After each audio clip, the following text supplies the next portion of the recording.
Hello, I'm Svitek, 360 creative coach, and the reason I call myself that is because I believe it takes way more than just skills and talent to achieve your creative ambitions. You need to also master mental fortitude, because without it, you'll buckle at the knees.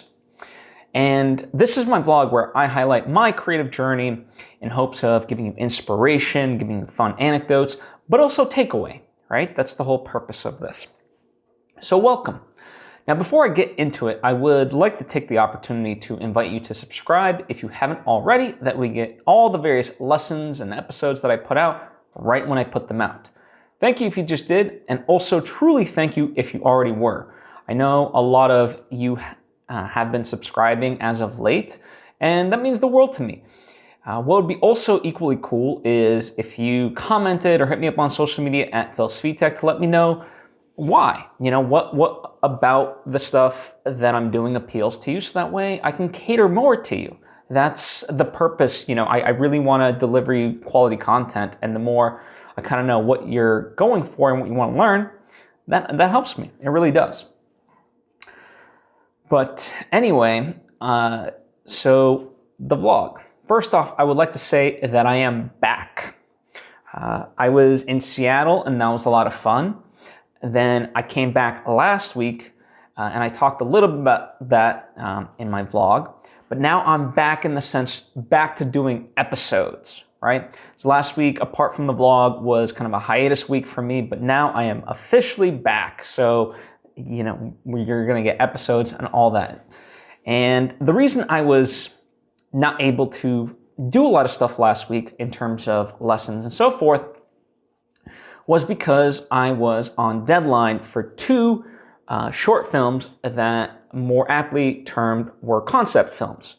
And what that means is they're films that are very short, but they convey a concept for a larger idea, for a feature film, perhaps a TV series, something or other, right? And so I was working with Courtney Stewart, her partner Danielle, and her other friend Morgan. I've linked to their kind of information down below if you want to check out their profiles.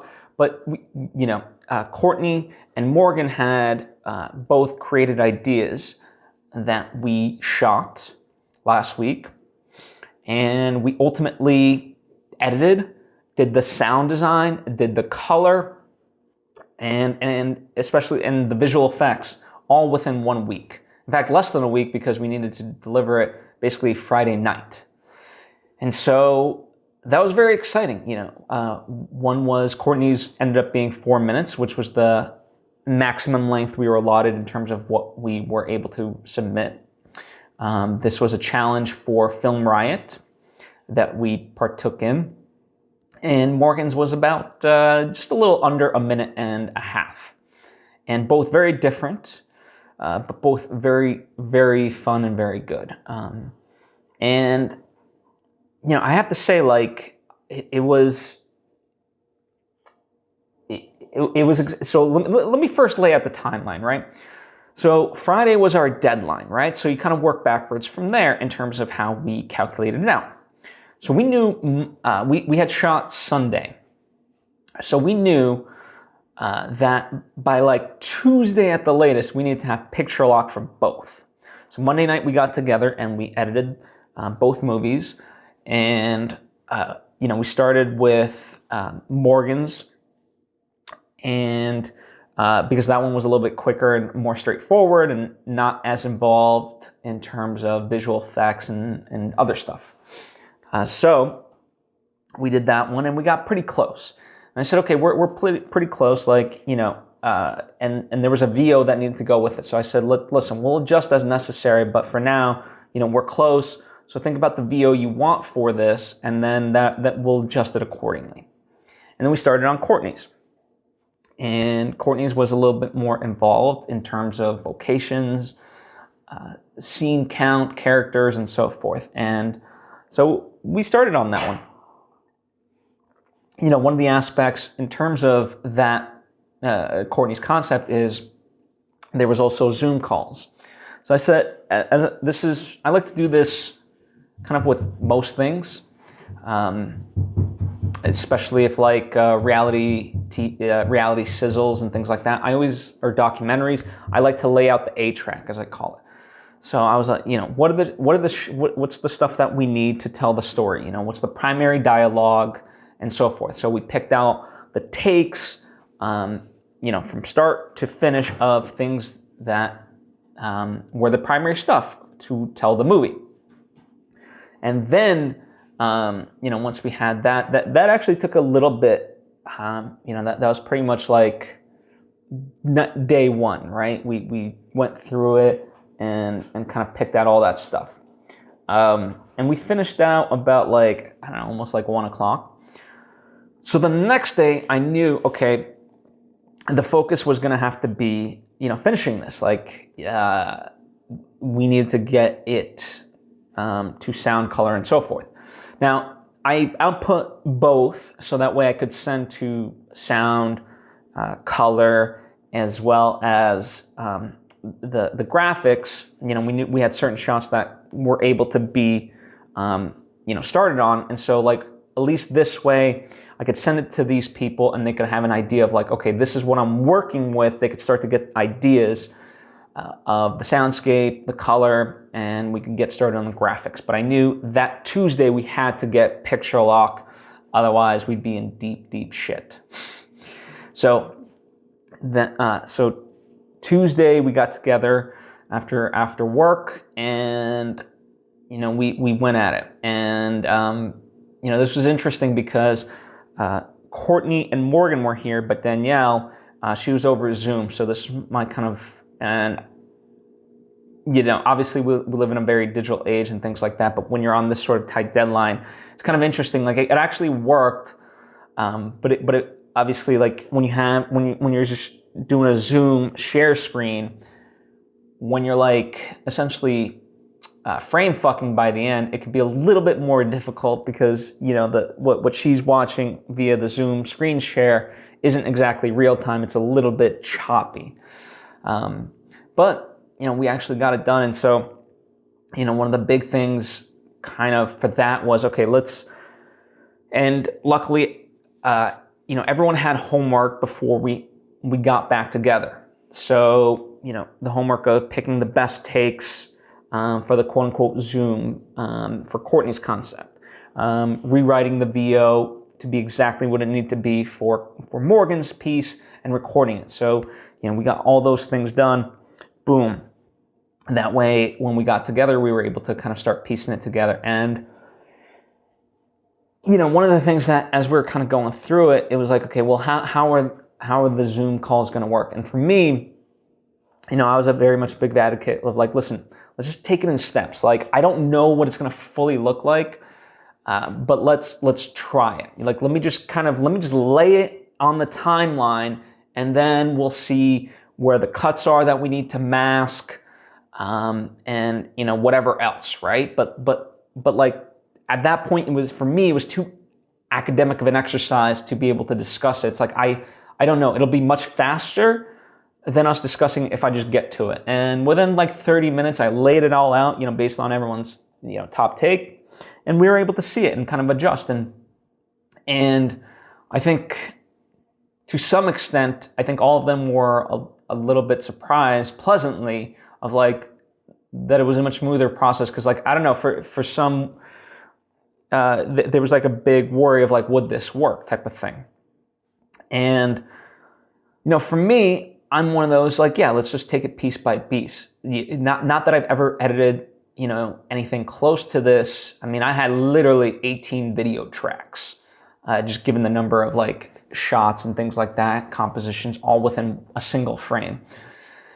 And so, I would akin this to, at parts, like an Unfriended, not, something like that. And, I've never edited something like that, but I knew if I just took it step by step, that I could get there.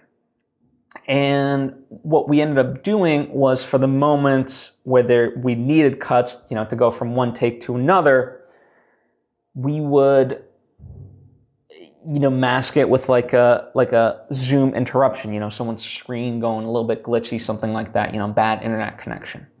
and it worked, And as I said, they were, I think, a little bit pleasantly surprised. And so we got all of that together that night. And so we were able to finish up, and we also kind of talked about concrete next steps. Again, everyone got their marching orders. One of the things that I said, for visual effects, let's really assign everything like a number. So like VFX1, VFX2, VFX3, a title for it, a time code, and a quick description. So that way, we were all on the same page of what we were talking about, because we were talking about, we were referencing some things as like the Willy Wonka shot, the same shot by somebody else might be referenced as the crazy shot, the brain shot, whatever shot, right? And so it's like, let's just systematize this. Let's give it a number, a title, and so forth, and time code, and we can all be on the same page. And so we went to it. Now, I knew color would work. We had two different colorists working on these, so they separately worked on them, and that was good. They both worked different methodologies. One worked where they took the Apple ProRes version of it and just edited based off of that. The other person took the Premiere file and threw it into DaVinci and kind of worked with it that way. Not saying any one way is better or worse, just kind of laying it out. The thing that made the DaVinci one a little bit tougher was I had reframed a couple of shots, so when it came back from DaVinci, I had to make sure that I then reframed it again, like I did the first time. Sound-wise, we went with Edgar, who has done my sound design for Idol, my feature film. I knew I could trust him. He's good. He's quick. He takes notes well. So that was always going to be a go-to for us. And then graphics-wise, we went with my friend Marissa Serafini, and I did kind of. What I was worried about most was the graphics and visual effects, because there was quite a bit of them. And, it's one of those things like, okay, if we got most of them done, we failed, because without just even one, it kind of all falls apart. And so we had to really be thinking of, contingency plans of like, if we don't have this shot, do we have an alternative?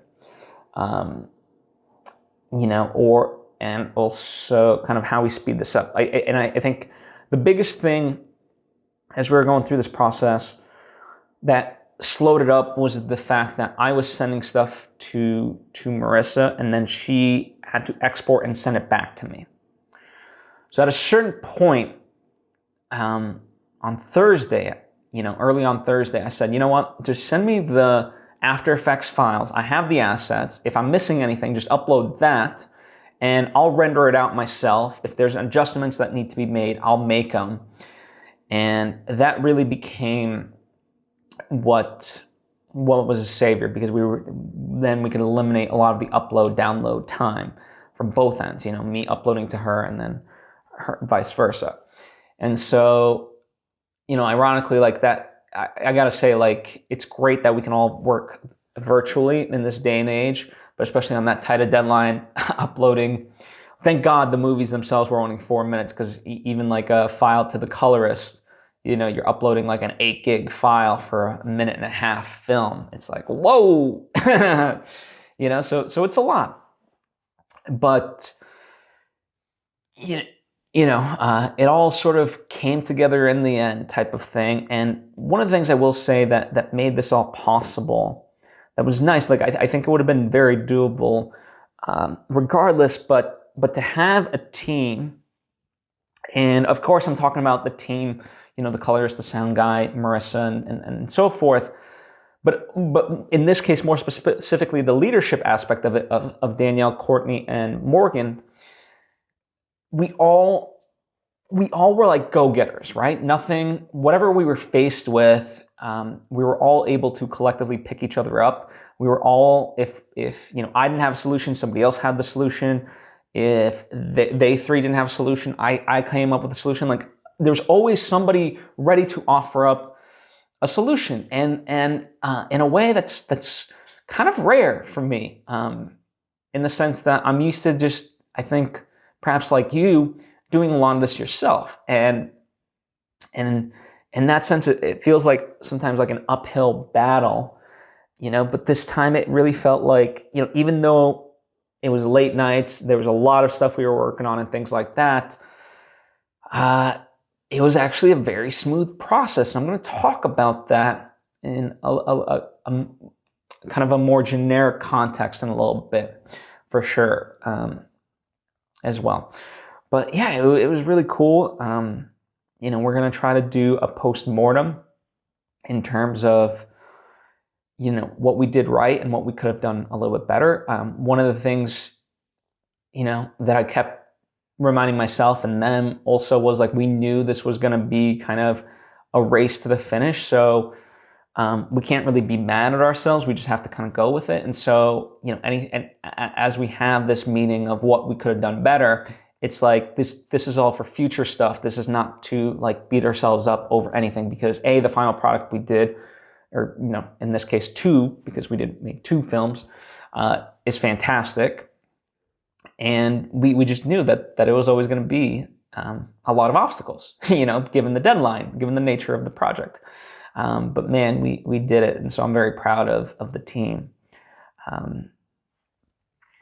But in terms of what I would do differently, I think in the future, what I would do differently, I'm trying to think of other stuff, but this is the main one, is I would have pre-filmed like almost like a just a rough version, right? Just somebody in their living room type of deal, just make believe, so we could edit something and have the pacing ready. And that way, when we had the actual shots, we knew exactly what it would look like, and we could plug and play, right? And of course, there would be adjustment in terms of sound, just a little bit, visual effects and so forth. But at least for the most part, we would have had the skeleton built out. I think that's what I would have done differently moving forward. Not always possible, but even without it, like I said, we delivered. So unfortunately, I can't share the clips themselves. Maybe in the future, the time will come. I think if all goes well, sadly, that time will be a little bit like, isn't that ironic? Like, if all things go well, then unfortunately you get delayed in seeing it, because then it goes into the next stage of what would hopefully be development and so forth. But patience is the virtue, and I promise you, they're great movies, and the wait will be worth it. And something I wanted to clarify from last week. I was talking about, if you listen to that vlog, I was talking about, sometimes as artists, we can meet a deadline, but other things kind of have to take a back seat. And really what this comes down to is maintenance task versus growth tasks.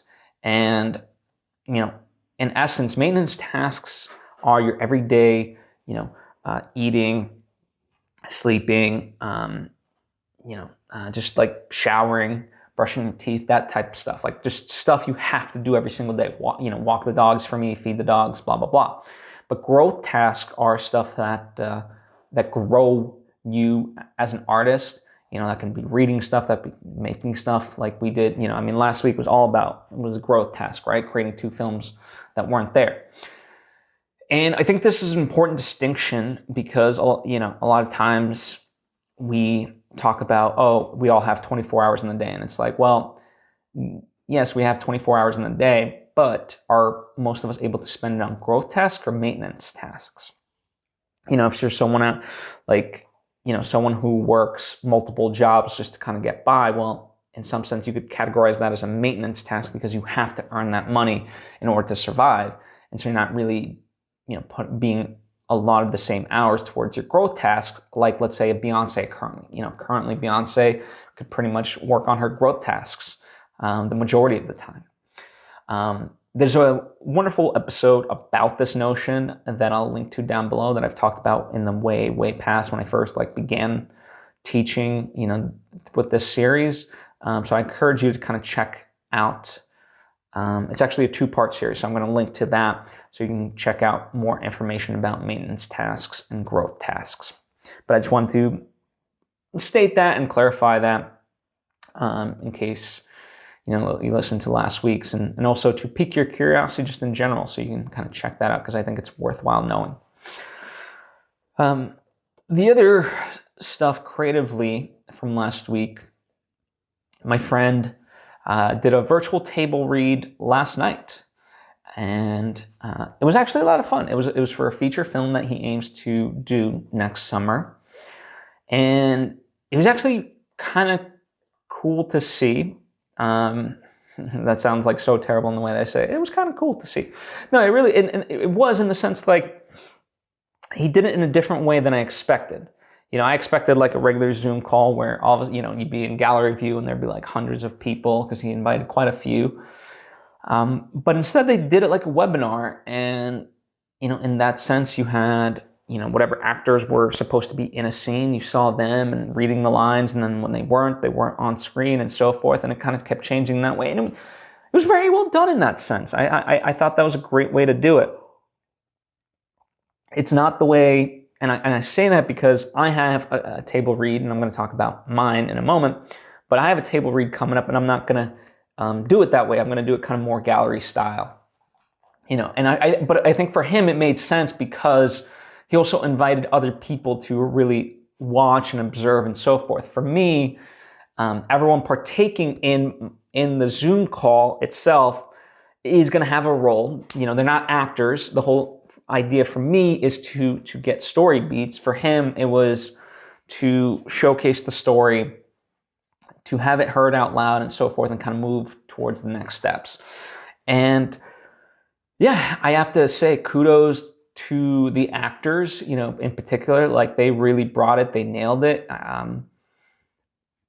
It's one thing to even do a table read at an actual table. It's a whole different thing to do it virtually. And the fact that they created moments when you're watching this thing and you really feel the emotion behind the characters, because there's, it's a story that does get deep in a lot of places. It's like, man, really kudos to them. And so can't say enough good things. And it'll be interesting to see this grow. This is a project that has been near and dear to this person for a number of years at this point. They've done a couple of rewrites, and the fact that it's moving forward now, I called my friend afterwards, and I said, bravo. And, we talked about the idea of they're aiming to film next year, next summer, but it's like, who knows? And I said, you know what, listen, you don't know, but you control what you can control. And regardless, just by going through the steps to at least prepare as much as you can, thinking that you're going to be filming next summer, then that's work. It's not all going to go to waste. If for some reason you can't film next summer, well then, you have a shot list, you have the script, you potentially have the actors still, barring scheduling future conflicts and whatever else. You have the cinematographer, again, same thing. But at least you have the majority of what you would need to still make that movie. And so that's exciting for him. I'm excited. And he asked me hey, would you want to be a part of it? I said, listen, as of now, yeah, I have no idea what the hell next summer is going to bring, but as of now, yeah, I will. And that's the thing, I always help to the extent that I can. I always try to be very honest. And the honest truth is, yeah, as of now, I can totally help because nobody knows what the hell's down the pike, so to speak. So, looking forward to that. Speaking of my table read or scripts in general, so, just kind of a brief recap, I had done a first pass of the full script for a movie I'm calling In Search of Sunrise, and I've been co-writing it. I came up with the overall idea and the major story beats, but then I got my friend Jason Squamata on board. We fleshed out the outline. Based off the outline, I took it fully and did the first pass of the script, from start to finish. Then last week, what was great, right? So even though I'm working on, 2 concept films, he's now taking a stab at a revision of my first draft. And so he's going through it and, adjusting and so forth. And we kind of talked about, he read it and he gave me some of his notes. And I said, you know what? I see where your head's at. I love the notes and I actually agree with the notes. I was kind of thinking it already in my head. So it's kismet. Go for it. Go as crazy as you want. And, I have the prior version saved. So if for some reason you go a little bit too far, we can always bring it back. He sent it to me. He basically finished up like Saturday night. And so, Sunday morning I'm reading this thing and whatever else. And man, it's really good. Like, the stuff that he brought to the table really elevated what was there. Like he punched up some dialogue and, there was like 5, 6, maybe more major scenes that he kind of like took a pass at, like, did some major stuff, but even the minor stuff of just dialogue and things like that, man, he really brought the characters to life. And it's those tiny adjustments that add up to a lot. And man, he really elevated what I had managed to write the first round. So it was really cool. And, for me, it felt like a new story again, right? So I'm reading this thing and it's like, oh, wow. Even though I had written, a lot of it, but it's kind of having that separation is like, wow, this is my work. I helped create this. And so it was really cool. And, now in that sense, what I said to him, I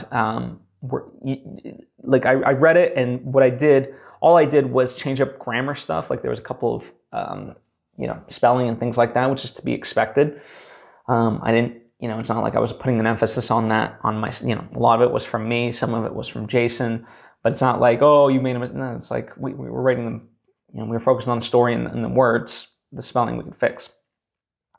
So I punched that up and I adjusted the ending a little bit because in rereading what he had, it gave me a kind of better connection to, okay, this is how the ending should be, just a little bit. And so I kind of let him know. And I really do believe, like, is this the ending? I don't know. But, as I said to him, like, the ending's probably the thing that we rewrite 100 times.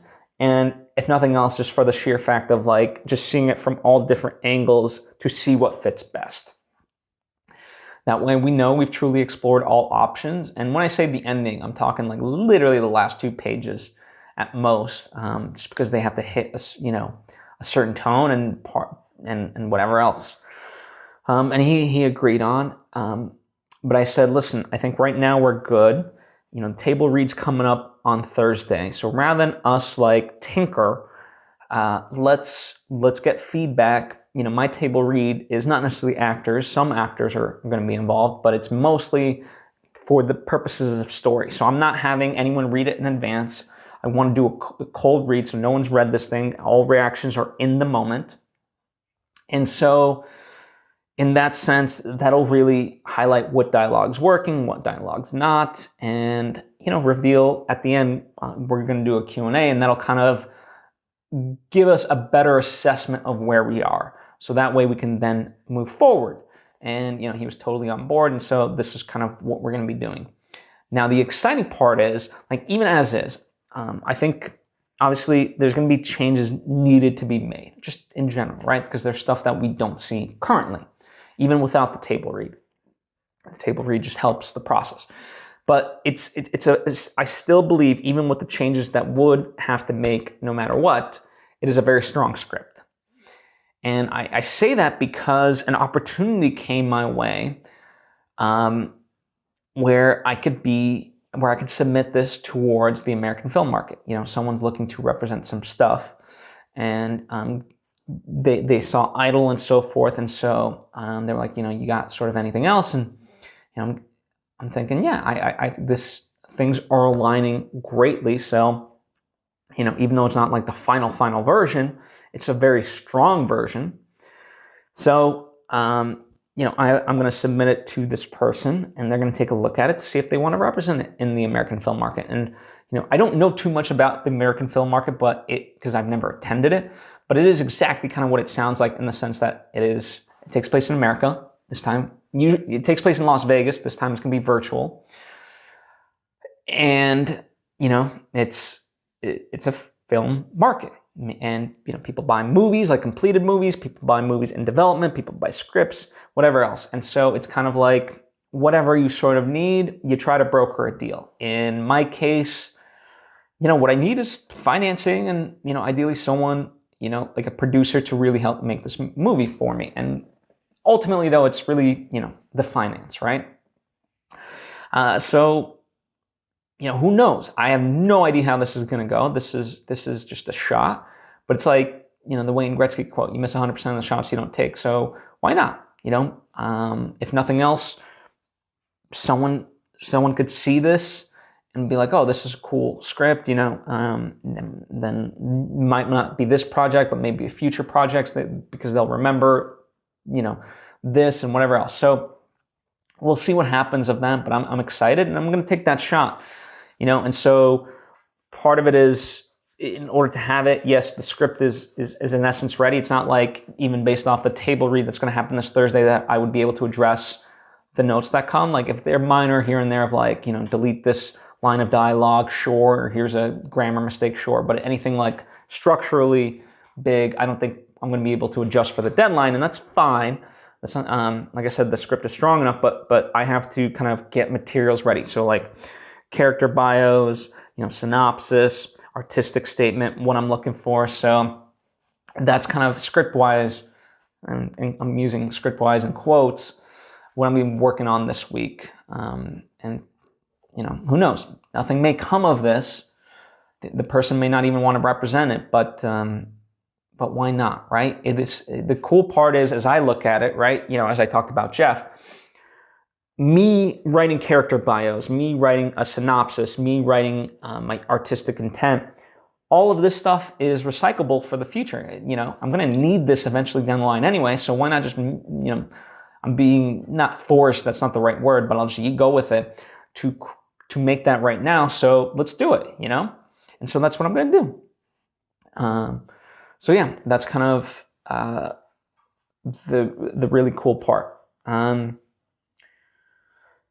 Now, as far as anything, like what's kind of really interesting is that things are kind of hitting well for me, and that feels very strange to say, especially in 2020.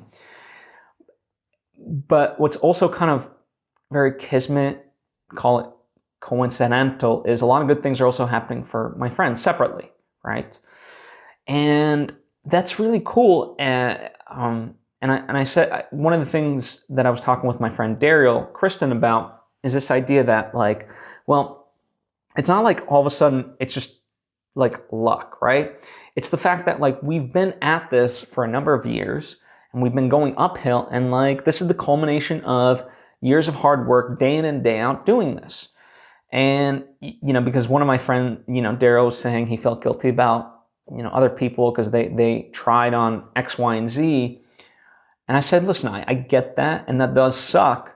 But I said, listen, I'm not interested in someone trying. I'm interested, can you try, fail, and still keep going? Because the things that are happening for the various people in my life, the good things, they're people who have tried and when I say failed, like just not been able to, through gatekeepers or whatever other means, it hasn't come to fruition, but they kept going. They're like, okay, this opportunity is a no-go. I'm gonna try this opportunity. Okay, no, but boom, boom, boom, right? And so I said to him, like, that's really what it is about. And so the people that he was mentioning, I knew, like, okay, they just thought they could try once, and that was the end-all be-all. And if it didn't work out, and it's like, woe is me. Well, I tried.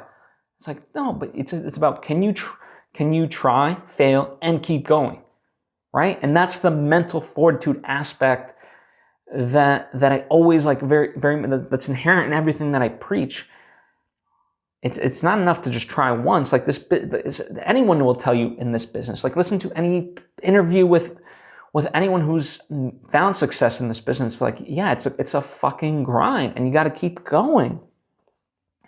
And so I don't know why timing is as it is, where everything now is hitting all at the same time, but it is seemingly. That's not to say it's going to be, easy street from now on. But in some sense, it does, like for me, the thing that feels weird is when you're climbing, uphill for so long that now you're sort of looking at downhill in some sense, like it's like, oh, things are a little bit easier. It's like finding a good way to embrace that and not sabotage yourself of like, oh, this is too easy. Of like, no, if an opportunity comes and someone wants to help you, like let's say with the American film market and so forth, it's like, okay, well, why shouldn't I embrace that? And why should that feel weird, right? For so long, as I mentioned kind of at the top when I was talking about, with Courtney and Morgan's film, I'm used to a lot of times, probably like you, just doing things on my own, and having people that were in their own right, like on that sort of mental wavelength, but also skill-wise in different areas and, resourceful, bring stuff to the table. Like it made it a lot easier. And so, what in a weird way I have to get really good at now is the ability to just embrace that.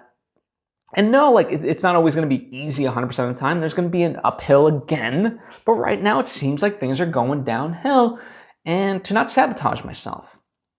And maybe you felt like that in your life. Like it's a very interesting feeling. But if you haven't yet, if for some reason it still feels like very much an uphill battle, just know that just keep going. Just keep going, and things do pay off. There's the amount of examples I can pull for you, probably from people you admire, of how many times they had to like just nose to the grindstone, keep at it every single day. So just keep going. The last kind of two things, one I thought was a really cool thing. So many of my friends love Mandalorian, and it's a great series, don't get me wrong, and especially with season 2 coming out, I think it's all great. The hype is wonderful. But what I was sort of late to the party for, and maybe it's because my friends didn't know, but I have, I say that I have a lot of filmmaker friends, and so I thought like this would be the thing that we'd be talking about, that Mandalorian created virtual sets. So basically, they had they have kind of a whole backdrop of LED screens. So instead of using green screen, they're using virtual sets. So the things are projected on the green screen, and boom, they're able to have camera shots and they can change the lighting and so forth. Like I'll link to it down below so you can kind of really see this in action. But man, like the reason I'm talking about this is because if you're a filmmaker, what a game changer this is. In the fact that now what you see is what you get. No more green spill on an actor, no more having to composite stuff. Like you still got to build the environment. So why not build it ahead of time instead? And then you can light it better. You can see what you get. The actors acting better because they're not acting just against green stuff everywhere. They're seeing everything. And you can, as a cinematographer, you can compose the shot. As a director, you don't have to keep 800 things in your mind. Like it's truly amazing. So if you can click the link down below or just look up Mandalorian virtual sets, like it's truly fantastic.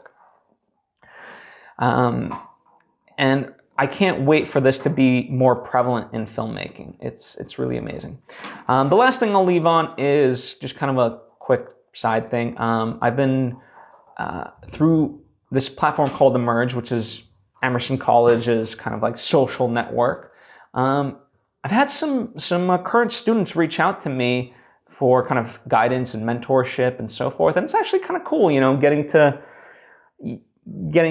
really interact with 18 to 22-year-olds and kind of where they're at, and especially like students that are living through COVID and COVID learning.